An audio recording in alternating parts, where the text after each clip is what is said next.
sobretot facilitant la col·laboració público-privada.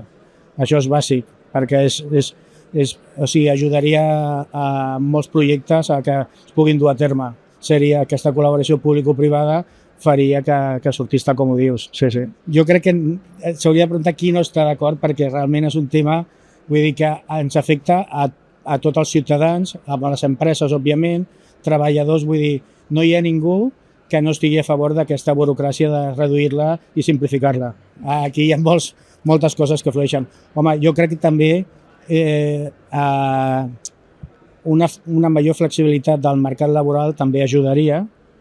Hi ha molts aspectes. Després també amb un tema de que d'alguna forma el govern apostés per l'empresa, per lo que sempre... O sigui, que no només estiguessin per la via turisme, que aquí a Espanya a vegades tot ho hem tirat cap aquí, i jo crec que decidir apostar per l'empresa i per la indústria segur que afavoriria.